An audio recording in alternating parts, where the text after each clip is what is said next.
My name's Rowe and I'm the Ethos and Formation Director for Oasis here in the UK. It's great to be talking to you today. A few weeks ago, Michelle Obama gave a speech during which she said about young people, right now, kids in this country are seeing what happens when we stop requiring empathy of one another. They're looking around wondering if we've been lying to them this whole time about who we are and what we truly value. She was saying that they are looking to see if our hope is real.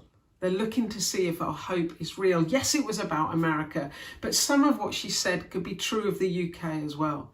We're living in unprecedented times. Things we've always done no longer make sense, and the curtain's being pulled back on systems, beliefs and practices that aren't good or don't work. There's chaos and disruption and a pandemic that's highlighted the need for change. We're also waking up to the power of data and algorithms being used to determine people's fate as well. But we're seeing also some amazing goodness right now as well. During lockdown, we've been more connected to the environment and to our neighbours than we've been for years. We've heard bird song and the earth has breathed deeply. People have checked in on their neighbours. We've seen a temporary end to homelessness. Creativity has rocketed, our consuming has dropped, and capitalism has been seen for what it truly is. People, especially young people, are calling for racial equity and a care of the environment. So the world is changing at pace and we're entering something new, a reformation or a reformation.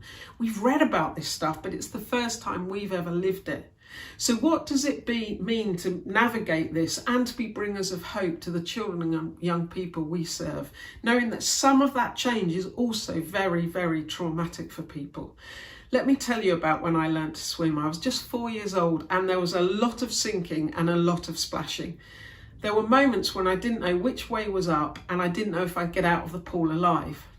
What's all this got to do with being a bringer of hope? Well, my mum was there when I was learning to swim. And in those disorientating and sinking moments, let me tell you what she said. Reach for the edge, Jill. Put your feet down on the bottom of the pool. I'm right here. My mum's voice, powerful, present, and bringing me hope. For us all, adults, children, young people right now can feel deeply unsettling. Like we're splashing around, not knowing how to swim, disorientated, even sinking. And just as my mum's words brought me hope way back then, we need to do that for our children and young people that we serve today. I'm right here.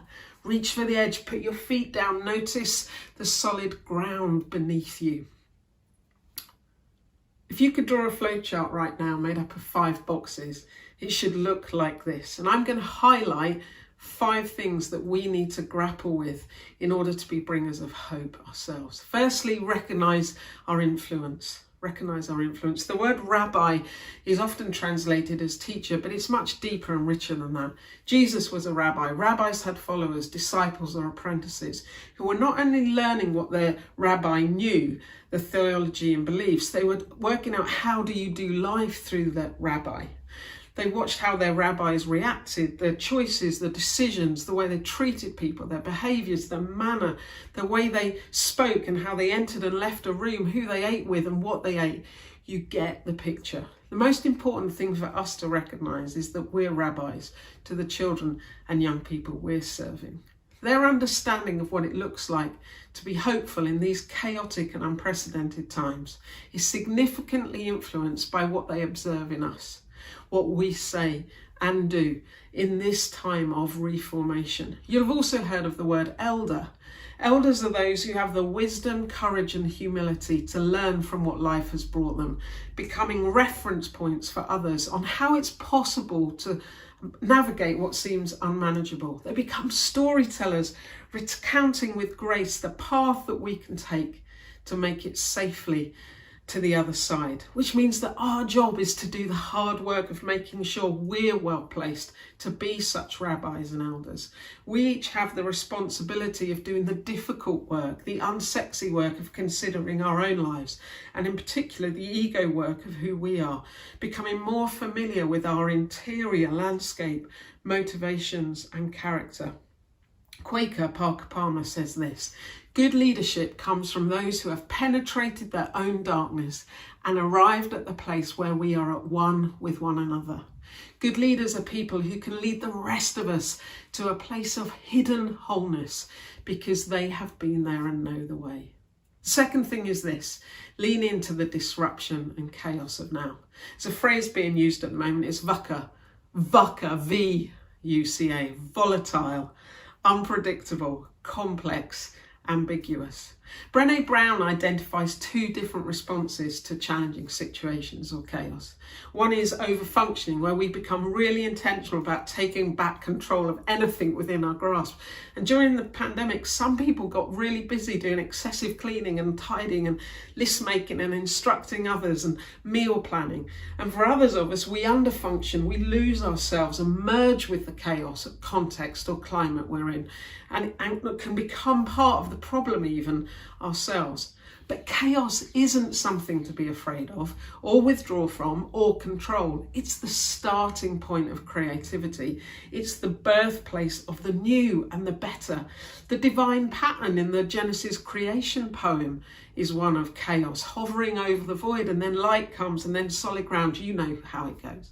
So chaos is the starting point, not the abiding point. And if we lean into it and change our perspective, we can bring a narrative that sees the invitation of the better in the chaos of now. And when we do this, it brings hope. It changes how we see, and it will change the way children and young people see and interpret life. It brings hope. So how are you responding to the chaos? Thirdly, recognize that hope is cognitive and active. Hope has often been relegated to some kind of wishful thinking, but hope is the action that fills the space between the now and the not yet. Hope sweats and gets to work. It's cognitive. It's something that we think, then announce, and then act upon. Martin Luther King spoke about hope when he declared that he had a dream. He wasn't saying, I've got a picture. He was announcing his manifesto for what wasn't yet a reality. It was an action plan for the civil rights movement. It involved marching and imprisonment and campaigning and blood and sweat and tears. Think about the Lord's Prayer. Your kingdom come on earth as it is in heaven. This was a revolutionary statement of hope. It was an announcement of peace and wholeness and justice and inclusion and love and generosity of the not yet being imagined for the now and turned into reality through the actions we take. So, for the children and young people whose well-being is being compromised right now, what can we imagine? For the young people who are caught in comparison culture, what can we imagine? For those who during this pandemic have and continue to experience hunger, abuse, see domestic violence, are rejected because of their sexuality, what can you imagine for them? What can we imagine, and what will we do about the biases of the poor systems of belief that are destroying hope rather than bringing it? Are we doing anything that's creating trauma? What injustices do we need to fight? Because bringers of hope think about this stuff and then act to make it happen. Hope is cognitive and active. It sweats, it tears down the walls of disadvantage and exclusion, and it is the prayer of your whole life. Fourthly, hope sees. One of the most painful experiences for any person is to be ignored. So imagine being a child or a young person at the moment and think about the degree to which you feel seen or forgotten. Think about the exam chaos or the racist culture that so many of our young people are victims of. Think about not knowing what the future holds, but knowing that the pandemic is going to impact your generation the most. In Zulu culture, there's a traditional way of greeting others. A person greets you with the words, "I see you," to which the response is, "I'm here." When we are seen, we shift to a place of belonging, and belonging is the foundation of community, both absolute necessities for health and well-being of children and young people and us. Father Gregory Boyle points out, we're all here just walking each other home. We belong to each other, and our role as bringers of hope is to see those we serve and to do all we can to enable each one of them to be exactly who they are created to be, and to flourish in that and to experience belonging and hope. And finally, be rooted in hope ourselves.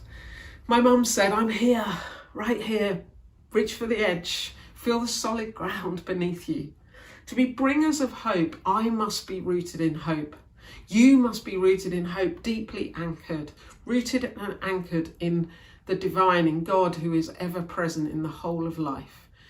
The Psalm 46 tells us all about this. That phrase, be still and know. Be still and know that I am God. Our job is to be bringers of hope, elders of hope, those who understand what hope is and to be rooted in hope ourselves. I'm right here. Reach for the edge. Feel the solid ground beneath you. The invitation in chaos is to be bringers of hope.